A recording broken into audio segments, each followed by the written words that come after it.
রুদ্রপুর নামের এক ছোট্ট গ্রামের শেষ মাথায় একটা ভাঙাচোরা কুঁড়ে ঘর আছে।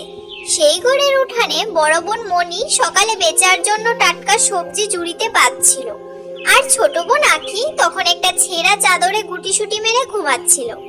মা বাবা চলে যাওয়ার পর এই দুনিয়ায় দুজনের একই অন্যের ছাড়া আর কেউ ছিল না। আখি, দেখ সূর্য মাথার উপরে উঠে গেছে। আজ হাটে তাড়াতাড়ি পৌঁছাতে হবে, না হলে ভালো জায়গাটা আর কেউ দখল করে নেবে। দিদি, আর একটুখানি, গতকাল গভীর রাত পর্যন্ত যখন আপনি সবজি ধুয়ে ঝুড়িতে সাজাচ্ছিলেন, তখন তো আমিও আপনার পাশে জেগেছিলাম।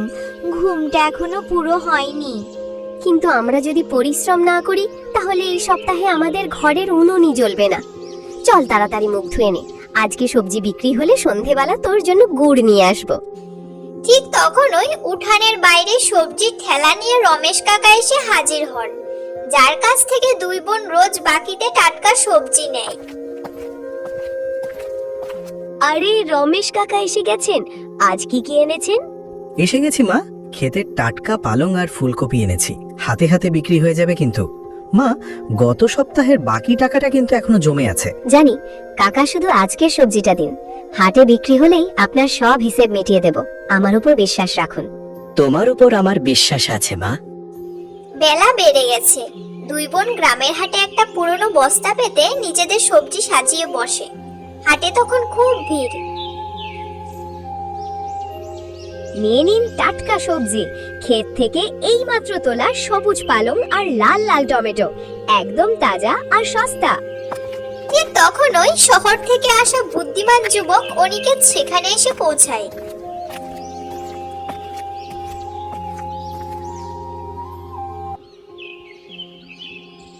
আরে মনি, আজ তোমার সবজি দেখে মনে হচ্ছে পুরো হাটের সবচেয়ে টাটকা সবজি এখানেই আছে। আসুন অনিকেত দাদা, আজ সকালেই ক্ষেত থেকে তোলা হয়েছে এগুলো। বলুন কি দেব? আমাকে 2 কিলো টমেটো দিয়ে দাও। আচ্ছা মনি, এত ছোট বয়সে তোমরা দুবোন যা খাটুনি খাটো, বড় বড় লোকেও পারে না।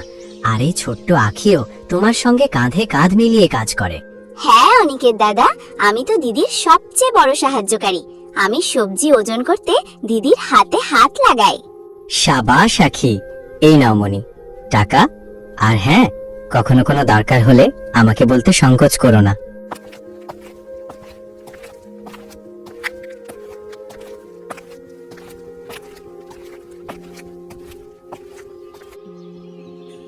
সন্ধ্যা নামতেই সারাদিনের ক্লান্তির পর দুই বোন গ্রামের রামানন্দ শেঠের বড় বাড়িতে কাজ করতে পৌঁছায়।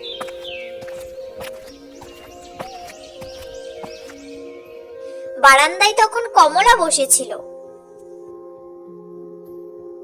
এসে গেছে দুই রাজকন্যে। সারা দিন হাটে বসে সবজি বেচো, আর সন্ধেবেলা মুখ তুলে এখানে চলে আসো।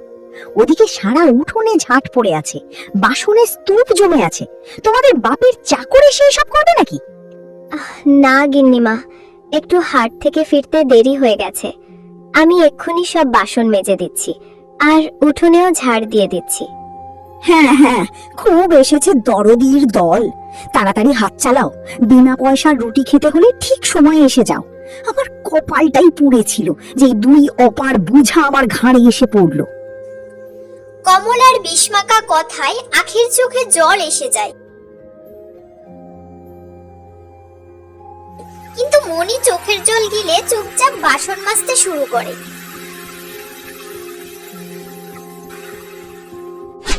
দেখতে দেখতে রাত গভীর হয়ে যায়। এই মা দাঁড়া, এই ন্যাটলেটা আজকের বেঁচে যাওয়া রুটি আর ওই কোণে রাখা পুরনো সবজিটাও নিয়ে যা, না হলে সকালে তো ফেলেই দিতে হবে।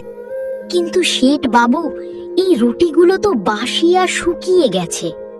যা পাচ্ছ চুপচাপ নিয়ে নাও, এখানে কোনো লঙ্গরখানা চলছে না। যাও এবার বেরো।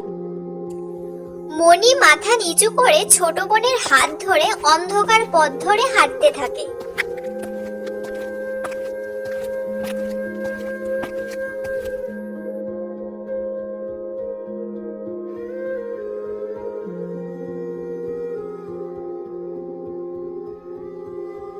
দিদি, আমার এই শুকনো রুটি খেতে ভালো লাগে না। এর থেকে কেমন বিচ্ছিরি গন্ধ আসে। আমাদের কপালে কি সারা জীবনেই বেঁচে যাওয়া বাজে খাবারই লেখা আছে? আমরা এত গরিব কেন দিদি? কাঁদিস না আমার সোনা। দেখ, এই রুটিটা একটু নরম, আমি এটা একটু জলে ভিজে তোকে খাইয়ে দিচ্ছি, তুই খেয়ে নে আমার জান। মা বাবা আমাদের ছেড়ে চলে গেল কেন দিদি? ওরা থাকলে আমাদের কখনো গিন্নিমার বকুনি শুনতে হতো না। আমার খুব ভয় করে। আমি তো আছি তোর সঙ্গে, যতদিন তোর এই দিদি বেঁচে আছে তোর ভয় পাওয়ার কোনো দরকার নেই। দেখ, এখন অন্ধকার আছে না, কিন্তু অন্ধকার কখনো চিরকাল থাকে না। যেমন একটা বীজকে আগে মাটির অন্ধকারে চাপা পড়তে হয়, পচতে হয়, তবেই সে ফুঁড়ে বেরিয়ে সবুজ গাছ হয়ে ওঠে। আমাদের খারাপ সময়টাও আমাদের ঠিক সেভাবেই পোড়াচ্ছে আখি। আমাদের ভালো দিন নিশ্চয়ই আসবে। মনি নিজের ভাগের নরম রুটিটাও বোনকে খাইয়ে দেয়, আর আঁকি খেতে খেতে তারই কোলে ঘুমিয়ে পড়ে।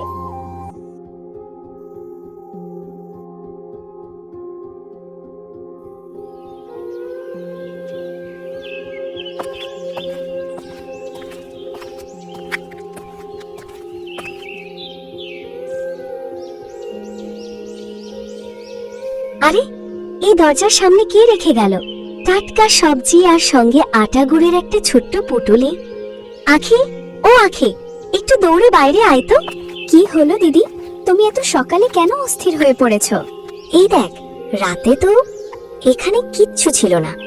এই টাটকা সবজি, এই চাল ডাল কে রেখে গেল? আরে বাহ দিদি, এই ফুলকপিটা তো একদম টাটকা।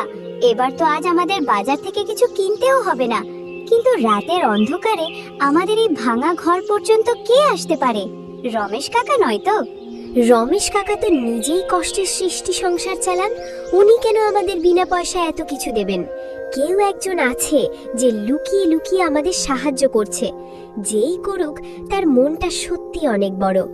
অন্তত আজ তোকে সেই বাসি রুটি খেতে হবে না।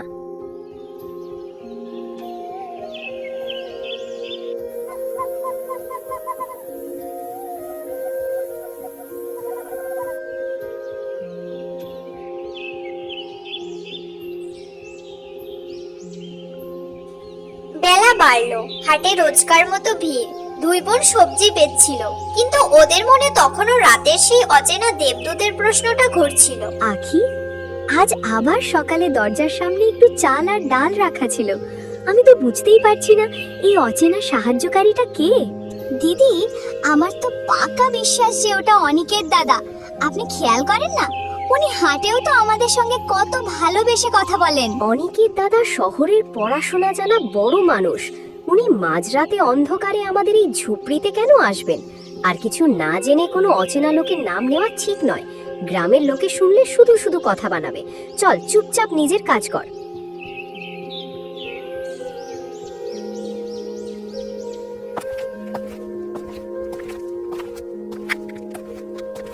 দুপুরবেলা রামানন্দ শেঠ হাট থেকে ফিরছিলেন। ঠিক তখনই গ্রামের বুদ্ধিমান বয়স্ক মানুষ রতন দাদা তাকে রাস্তার মাঝেই থামিয়ে দেন। রামানন্দ, একটু দাঁড়াও, একটা জরুরি কথা ছিল। আরে রতন দাদা, বলুন, সব ভালো তো? রামানন্দ, কিছু মনে করো না, কিন্তু পুরনো বন্ধু হিসেবে বলছি। গোটা গ্রাম দেখে আর নানা কথা বলে তোমার পরম বন্ধু নরেশের মেয়েরা যে মরার আগ পর্যন্ত তোমাকে বিশ্বাস করেছিল, আজ হাটে সবজি বেচতে বাধ্য হচ্ছে, আর তোমারই বাড়িতে চাকরানির মতো বাসন মাজছে। তোমার তো নিজের কোনো সন্তান নেই রামানন্দ, তাহলে কেন নিজের বন্ধুর এই আমানতকে বুকে টেনে নাও না? ওদের মেয়ের মতো ভালোবাসা দাও। নরেশের আত্মা শান্তি পাবে, আর গ্রামে তোমার সম্মানও বাড়বে। রতন দাদা, মুখ সামলে কথা বলুন। আমি কি এখানে বেতিমখানা খুলে রেখেছি? ওদের বাপের যা কিছু ছিল সব তো ওর চিকিৎসাতেই শেষ হয়ে গেছে। এখন কি আমি অন্যের ছেলেমেয়ের বোঝা নিজের ঘাড়ে তুলে নেব? আমার বাড়ির বেঁচে যাওয়া খাবার খেয়ে ওদের পেট ভরছে, এটাই ওদের জন্য অনেক। যেমন তোমার ইচ্ছে রামানন্দ, আমি তো শুধু মানবতার খাতিরে বোঝালাম। বাকি সময় সবার হিসেব নিজের কাছে রাখে। রামানন্দ দ্রুত পায়ে এগিয়ে যান, কিন্তু তার চোখে এক অদ্ভুত ভেজা ভাব ছিল, যেটা তিনি তাড়াতাড়ি মুছে ফেলেন। সেই সন্ধ্যাবেলা ঘরের ভেতরে আঁখি আজ খুব মনমরা আর ভয়ে জড়সড় হয়ে বসেছিল। কি হলো আমার সোনা, আজ খাচ্ছিস না কেন? দেখ, আজ তো আমি তোর পছন্দের পায়েস বানিয়েছি। দিদি, তুমিও কি একদিন আমাকে ছেড়ে চলে যাবে? আরে এ কি পাগলের মতো কথা! আমি তোকে ছেড়ে আর কোথায় যাব? তুই ছাড়া এই দুনিয়ায় আমার আছেই বা কে? আজ হাটে এক কাকি বলছিল যে দিদি এখন বড় হয়ে গেছে, তাড়াতাড়ি বিয়ে হয়ে যাবে আর শ্বশুর বাড়ি চলে যাবে। দিদি, তুমি যদি সত্যিই চলে যাও তাহলে আমার কি হবে? গিন্নিমা তো আমাকে বাঁচতেই দেবে না। আমি তোমাকে ছাড়া এই ঘরে একা কি করে থাকবো? আরে আমার পাগলি, তুই তো আমার নিঃশ্বাস। আকাশ ভেঙে পড়ুক বা মাটি ফেটে যাক, তোর এই দিদি তোকে কখনো একা ফেলবে না। আমার বিয়ে যেখানেই হোক, আমার আখিও আমার সঙ্গেই থাকবে। এবার এসব ভাবা বন্ধ কর আর চুপচাপ পায়েসটা খেয়ে নে।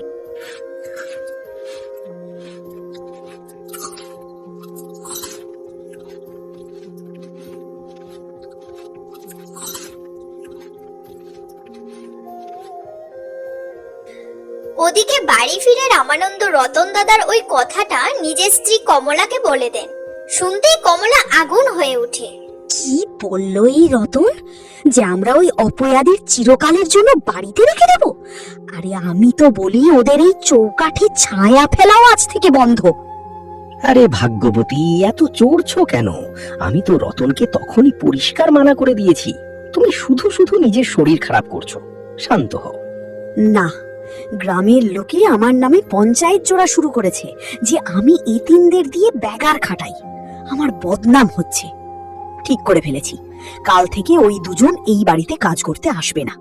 আমি নিজের কোমর ভেঙে ফেলবো, নিজে বাসন মাজবো, কিন্তু ওই অপয়াদের নিজের চৌকাঠে এক পাও রাখতে দেব না। ঠিক আছে, যেমন তুমি বলো।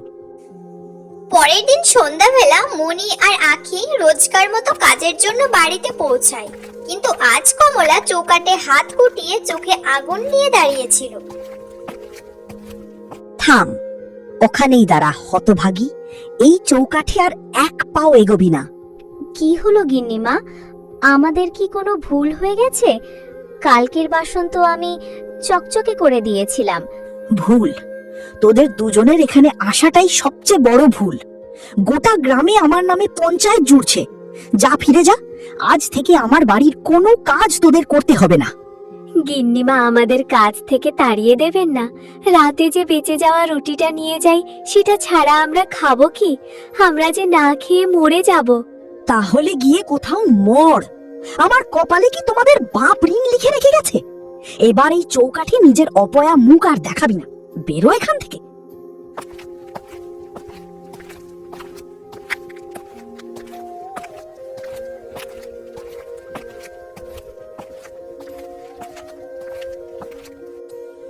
এই বলে কমলা জোরে দরজা বন্ধ করে দেয়।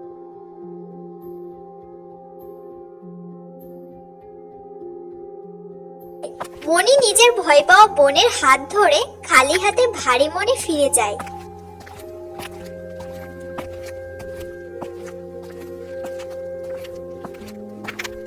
আজ ঘরে উনুন জ্বলেনি। দুই বোন অন্ধকারে ক্ষুধায় বসেছিল। দিদি খুব জোরে খিদে পেয়েছে, পেটে ব্যথা করছে। আজ তো সেই শুকনো রুটিও নেই। এবার আমাদের কি হবে? আমরা কি না খেয়েই থাকবো? হিম্মত হারাস না আমার সোনা। এই দুনিয়ায় ভালো মানুষই এখনো বেঁচে আছে। যখন চারদিকে অন্ধকার নামে, তখনই কোথাও না কোথাও থেকে একটা আলোর ঠিক বেরিয়ে আসে। তোর মনে আছে না সেই অচেনা সাহায্যকারীর কথা, যে রোজ আমাদের দরজায় খাবার রেখে যায়? কিন্তু দিদি, সে তো সকালে আসে, তাই না?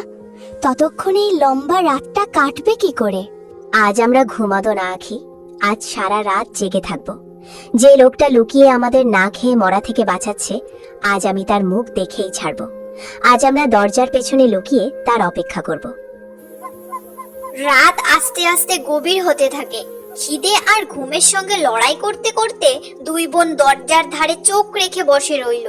ঠিক তখনই বাইরে পায়ের শব্দ হলো।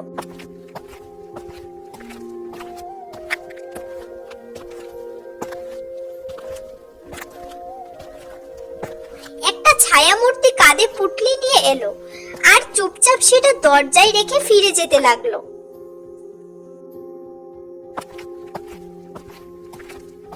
দাঁড়াও, কে তুমি?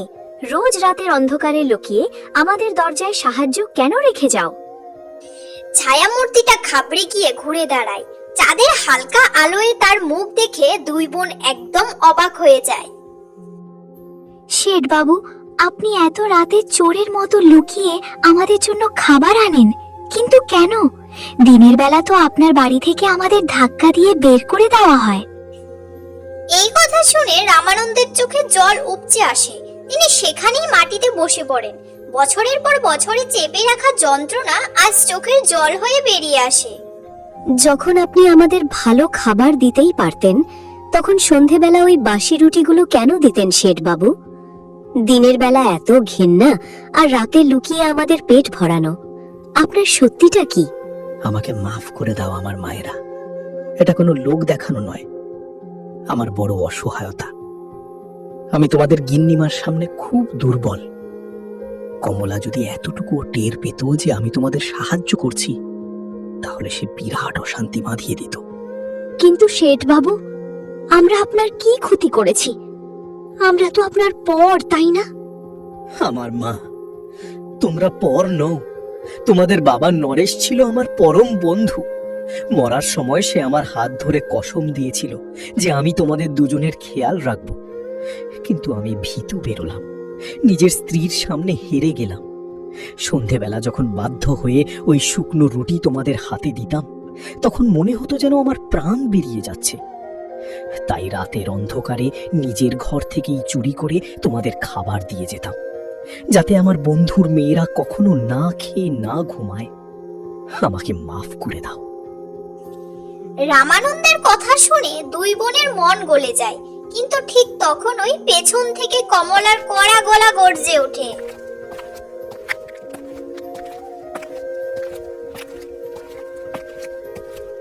বাহ, তাহলে এই খেলা চলছিল আমার আড়ালে। আমার সন্দেহ তো হয়েছিলই যে ঘরের চাল ডালে ভাগ কে বসাচ্ছে। কমলা, তুমি এখানে? আমার কথাটা তো শোনো। কি শুনবো? নিজের কামানো টাকা চুরি করে এই ভিখিরিগুলোকে খাওয়াচ্ছ? নিজের ঘর জ্বালাতে লজ্জা করলো না? শুনে রাখো, আজ শেষবারের মতো। এরপর যদি তুমি এই মেয়েগুলোর দিকে ফিরেও তাকাও, তাহলে আমি চিরকালের জন্য এই ঘর ছেড়ে বাপের বাড়ি চলে যাব।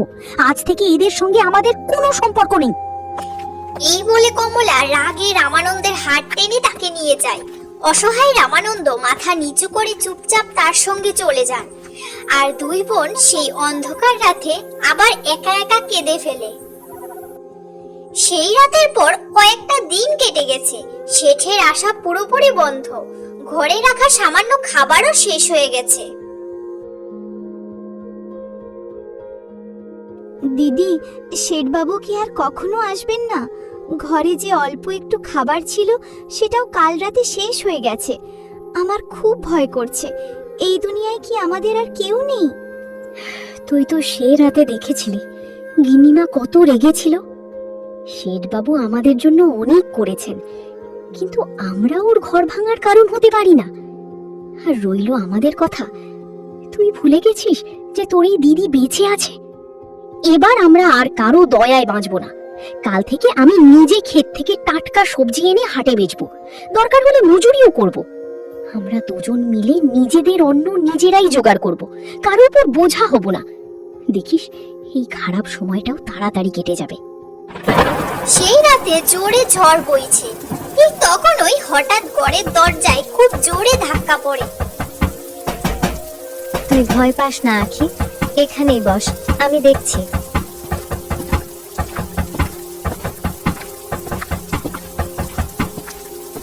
মণি দরজা খুলতে সামনে ঘামে আর ধোঁয়ায় ভেজা কাঁপতে থাকা রামানন্দ দাঁড়িয়েছে। মণিমা, সর্বনাশ হয়ে গেছে। বাড়ির গোদামে শুকনো খড় আর তেলের টিন রাখা ছিল। জোরে হাওয়ায় লণ্ঠন পড়ে আগুন দাউ দাউ করে জ্বলে উঠেছে। কমলা ভেতরে জিনিস সামলাচ্ছিল। ঠিক তখনই ছাদের চাদর ভেঙে পড়ে সে ভেতরেই আটকে গেছে। আগুন এত ভয়ঙ্কর যে গ্রামের কোনো লোক ভিতরে ঢোকার সাহস পাচ্ছে না। আমি কিছু বুঝতে পারছি না, তাই ছুটে তোমার কাছে এসেছি। আরে না, এই তো খুব খারাপ হলো।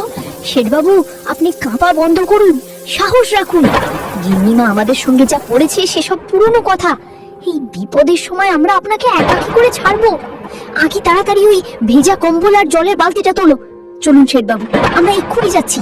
গিন্নিমায়ের কিছু হতে দেব না। আগুনের লেলিহান শিখার মধ্যে মণি ভেজা কম্বল নিজের গায়ে জড়িয়ে গুদামে ঢুকে পড়ে।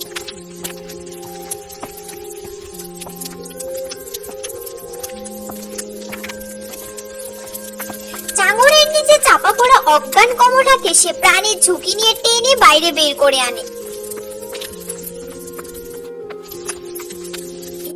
যে কমলা মেয়েদেরকে ধাক্কা দিয়ে বের করে দিয়েছিল, আজ সেই মেয়েরাই সব ভুলে তার প্রাণ বাঁচাচ্ছিল।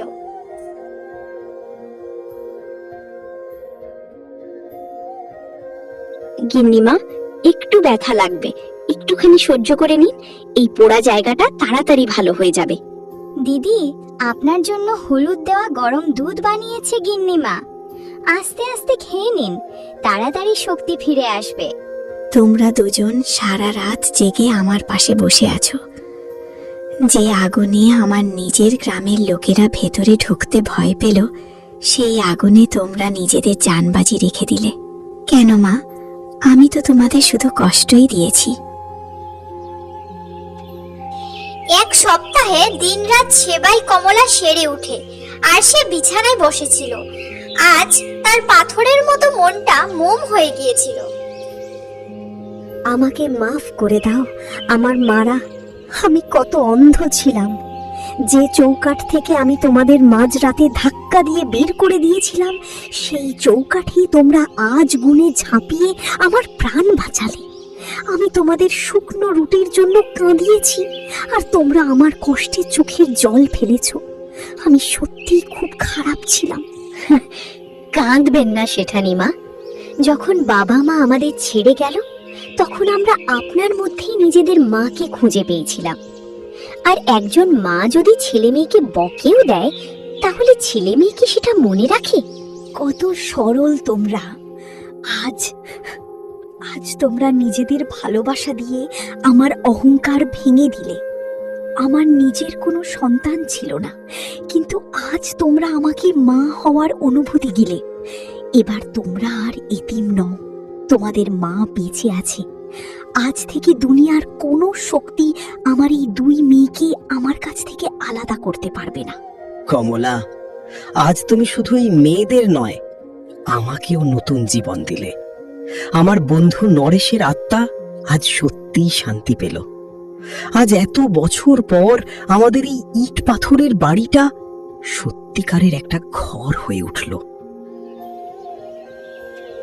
কয়েক মাসের মধ্যে সেই বাড়ির দুনিয়া বদলে যায়।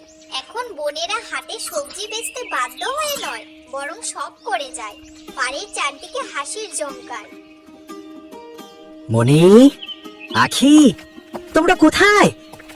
আমার দুই পরী, তাড়াতাড়ি বাইরে এসো। দেখো, আজ শহরের বাজার থেকে আমার মেয়েদের জন্য কি এনেছি। এই রঙিন নতুন জামা। আরে বা দিদি, দেখো বাবা আমাদের জন্য কি এনেছেন। সাবাস আমার সোনা। এবার আমাকে আর শেঠ বাবু বলিস না। আমরা যখন তোমাদের নিজের মেয়ের চেয়েও বেশি ভালোবাসি, তখন তোমরা আমাদের মা আর বাবা কেন বলো না? এই ঘরে এখন আর কোনো গিন্নি মা আর শেঠ বাবু নেই, বুঝলি? লোকে খোঁটা দিত যে আমাদের কোনো সন্তান নেই, কিন্তু আজ বুঝলাম কপাল কেন আমাদের এত বছর খালি হাতে রেখেছিল। হয়তো সেই দিনটার জন্যই, যাতে নরেশ ভাইয়ের এই দুই অমূল্য আমানতই একদিন আমাদের ঘরের আলো আর আমাদের বুড়ো বয়সের লাঠি হয়ে ওঠে। আজ সত্যি আমার ঘর পূর্ণ হলো। ঠিক তখনই বাড়ির দরজায় কড়া নাড়ে। রামানন্দ দরজা খুলেন। বাইরে রতন দাদা আর অনিকেত দাঁড়িয়েছিল।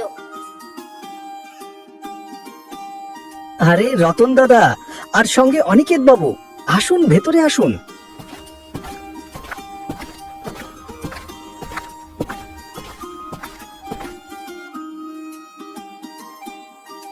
রামানন্দ, কথাটা হলো এই, অনিকেত বাবু কয়েক সপ্তাহ ধরে হাটে মনি মাকে খুঁজছিল, খুব অস্থির হয়েছিল যে সে হঠাৎ কোথায় চলে গেল। তাই আমি ওকে সোজা এখানেই নিয়ে এলাম। রামানন্দ কাকা, আমি মনিকে কড়া রোদে পুরো সততার সঙ্গে নিজের সংসার চালাতে দেখেছি। যে মেয়ে আপনজনের জন্য এতটা নিঃস্বার্থ হতে পারে, সে যে কোনো শুকনো ঘরকেও সবুজ করে তুলতে পারে। ঠিক যেমন একটা ছোট্ট বীজ অনুর্বর জমিকেও ফুলে ফলে ভরিয়ে দেয়। আপনাদের সবার মত থাকলে আমি মনিকে বিয়ে করতে চাই। দরজার পেছনে দাঁড়িয়ে মনি এইসব কথা শুনে ফেলে, কিন্তু ঠিক তখনই তার চোখ পড়ে পাশে দাঁড়ানো ছোট বোন আখির দিকে, আর তার মুখটা নিভে যায়। গোটা ঘরে কয়েক মুহূর্তের জন্য নীরবতা নেমে আসে। মনি ভারী পায়ে সামনে এগিয়ে আসে।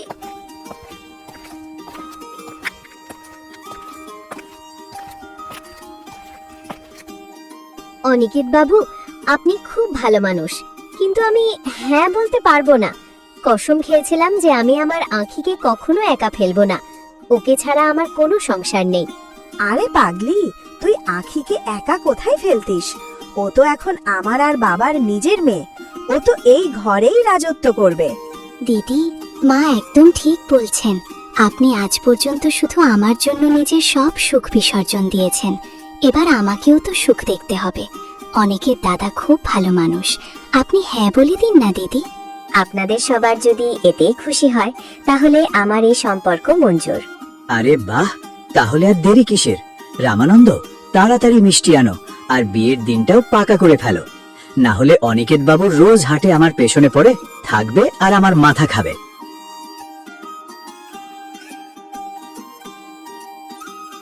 সেই বাড়িতে সবচেয়ে বড় আলো ছিল সেটাই, যেটা ওই দুই অনাথ বোন নিজেদের পরিশ্রম, নিজেদের ত্যাগ আর নিজেদের অটুট ভালোবাসা দিয়ে নিজেরাই অর্জন করেছিল। আর এইভাবেই অন্ধকার থেকে শুরু হওয়া এই গল্প আলোয় এসে শেষ হয়।